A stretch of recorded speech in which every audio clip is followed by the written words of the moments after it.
வருகிறது. மாண்புமிகு முதலமைச்சர் அவர்கள். மாண்புமிகு பேரவைத் தலைவர் அவர்களே, தமிழ்நாட்டு மீனவர் நலன் குறித்து விதி எண் 110 கீழ் இந்த அறிக்கையை தங்கள் அனுமதியோடு நான் அறிவிக்கிறேன்.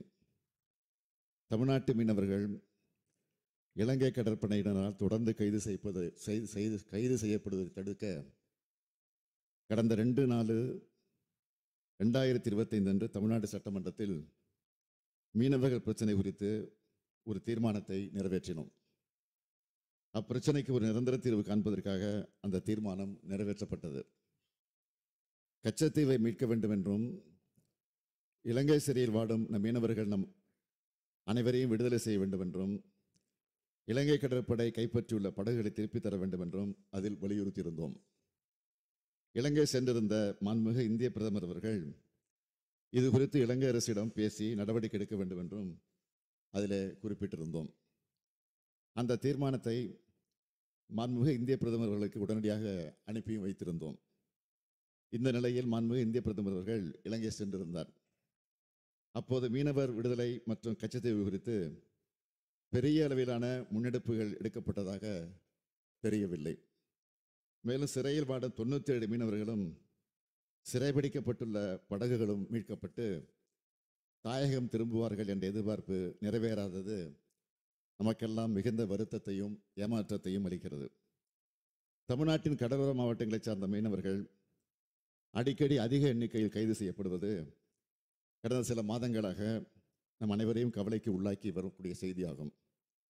ஒன்றிய அரசும் இந்திய பிரதமரும் நமது கோரிக்கைகளை புறக்கணிக்கிறார்கள் என்று கருத வேண்டியுள்ளது. ஒன்றிய அரசு எப்படி நடந்து கொண்டாலும் நமது மீனவர்களின் வாழ்வாதாரத்தை பாதுகாக்க நாம் தவற மாட்டோம். கழக அரசு அவர்களுக்கு எப்பொழுதும் துணை நிற்கும். மீனவர்களது பொருளாதாரத்தை மேம்படுத்துதல், அவர்களது மீன்பிடி தொழிலுக்கு தேவையான உட்கட்டமைப்பு வசதிகளை ஏற்படுத்தி தருவது போன்ற பல்வேறு புதிய திட்டங்களை வடிவமைத்து செயல்படுத்தி வருகிறோம். மாண்புமிகு பேரவைத் தலைவர் அவர்களே, தமிழ்நாட்டின் கடலோர மாவட்டங்கள், குறிப்பாக மன்னார் வளைகுடா பகுதியில் அமைந்துள்ள ராமநாதபுரம், நாகப்பட்டினம், தூத்துக்குடி, புதுக்கோட்டை, திருவாரூர், தஞ்சாவூர் ஆகிய மாவட்டங்களைச் சார்ந்த மீனவர்கள் இலங்கை கடற்படையினால் கைது நடவடிக்கைகளினால் தொடர்ந்து பாதிக்கப்பட்டு வருகிறார்கள்.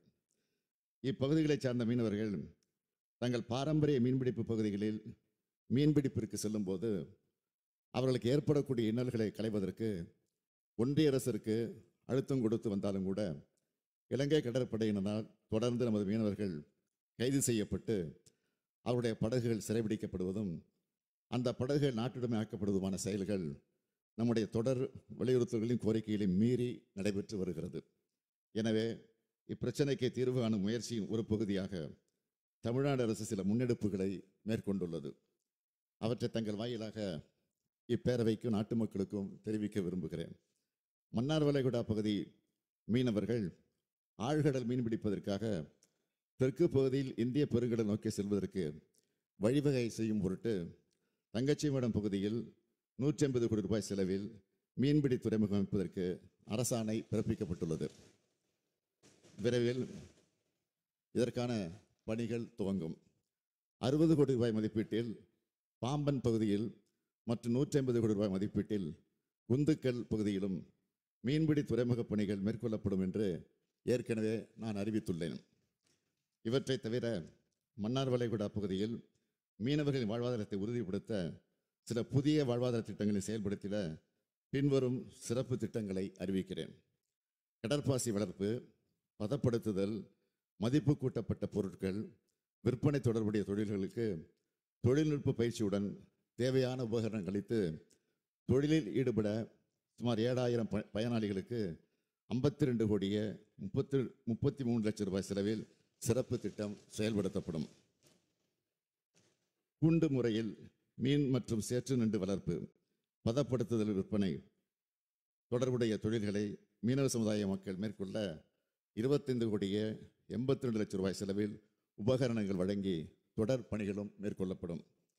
மீன்பிடித்துதல், மீன் பதப்படுத்துதல், மீன் உலர்த்தும் தொழில் நுட்பங்கள், தொழில்நுட்ப உபகரணங்களை அளித்தல் மற்றும் பயிற்சிகள் வழங்கி ஊக்குவிக்கும் திட்டம் சுமார் 2500 மீனவ குடும்பங்களை சார்ந்த பயனாளிகளுக்கு 9 கோடியே 90 லட்சம் ரூபாய் செலவில் செயல்படுத்தப்படும். சுமார் 15,300 மீனவர்களுக்கு மீன் மற்றும் மீன் சார்ந்த மதிப்பு கூட்டப்பட்ட பொருட்களை தயார் செய்வதற்கான தொழில்நுட்ப பயிற்சி வழங்க 20 கோடியே 52 லட்சம் ரூபாய் செலவில் திட்டம் செயல்படுத்தப்படும். மீன் வளம் சார்ந்த வாழ்வாதாரமான வலை பின்னுதல், வலை பழுது பார்த்தல், படகு கட்டுமான தொழில், படகு பழுது பார்த்தல், கருவாடு தயாரித்தல், வண்ண மீன் தொட்டியில் தயாரித்தல், படகு ஓட்டுநர் பயிற்சி, கடல் சிப்பி அலங்கார பொருட்கள் தயாரித்தல் ஆகிய தொழில்கள் செய்ய 54 கோடியே 48 லட்சம் ரூபாய் மதிப்பீட்டில் சுமார் 20,100 மீனவர்கள் பயன்பெறக்கூடிய வகையில் திட்டங்கள் செயல்படுத்தப்படும். மீன்வளம் சாராத பிற தொழில் வாய்ப்புகளை ஏற்படுத்தி தர குறிப்பாக காளான் வளர்ப்பு, சுற்றுலா படகு இயக்குதல், கைவினைப் பொருட்கள் தயாரித்தல், வீட்டு முறை மசாலா பொடிகள் தயாரித்தல், அழகுக்கலை பயிற்சி, சிறுதானிய உணவு தயாரித்தல் போன்ற பல்வேறு தொழில்கள் செய்ய சுமார் 14,700 பயனாளிகளுக்கு 53 கோடியே 62 லட்சம் ரூபாய் செலவில் இந்த திட்டம் செயல்படுத்தப்படும்.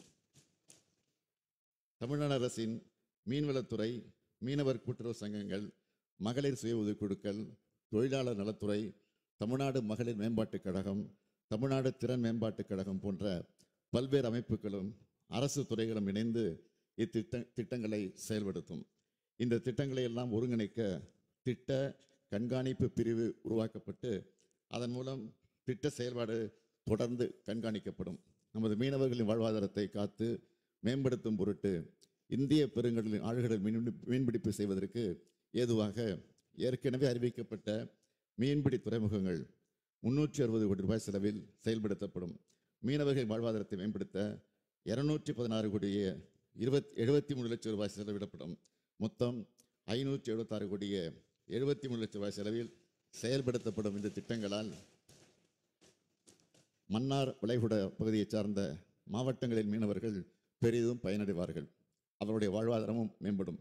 அது மட்டுமல்ல, நமது மீனவர் சொந்தங்களின் குடும்பத்தினர் கூடுதல் வாய்ப்புகள் பெற்று அந்த அதிகமான பொருளீட்ட வழிவகை ஏற்படுத்தப்படும் என்பதை இந்த பேரவையில் தெரிவித்து அமைகிறேன்.